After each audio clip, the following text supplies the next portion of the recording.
Standing in the hallway outside the courtroom is Cassandra Jackson. She's here today seeking a protection order, often sought by domestic violence victims. Unfortunately, a court official is telling her that she missed the deadline and will have to come back. Jackson, a working mother, grows increasingly frustrated. The argument's loud enough to be heard in the nearby courtroom. So loud that Magistrate Judge Michael Bachman, who's presiding in the courtroom on the other side of these doors, could not hear an attorney question a witness. Jackson continues to plead her case to the man in the hallway, but is denied. Jackson continues arguing before finally storming off. But Judge Bachman is unsatisfied and takes matters into his own hands. About 10 seconds after Jackson walks away, Bachman leaves the bench, chasing her down the hall.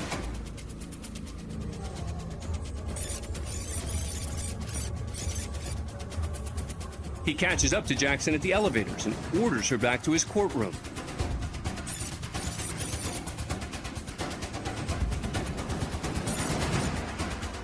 What happens next is critical to the eventual outcome of this story. As they head toward the court, Jackson tries to turn down a hallway.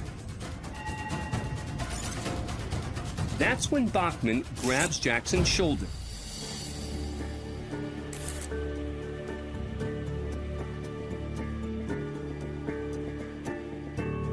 Even as they enter the courtroom, Bachman still does not remove his hand.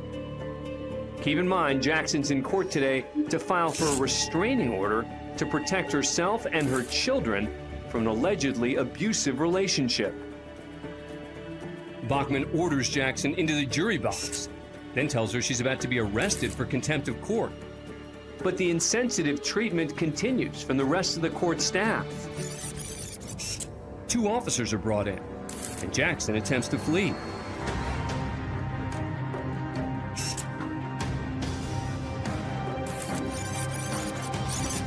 Additional help's required to restrain Jackson. She resists, but is eventually removed from the court in handcuffs.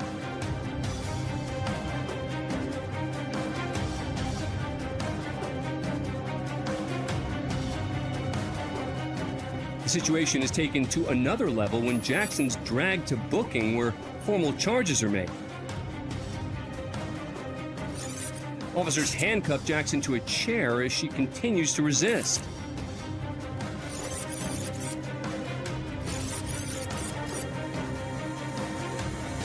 After struggling with officers one more time, Jackson's strapped into a special chair and wheeled into holding, where she'll serve 2 days of a 10-day sentence after the presiding judge dropped the contempt charge and the rest of her sentence for good cause.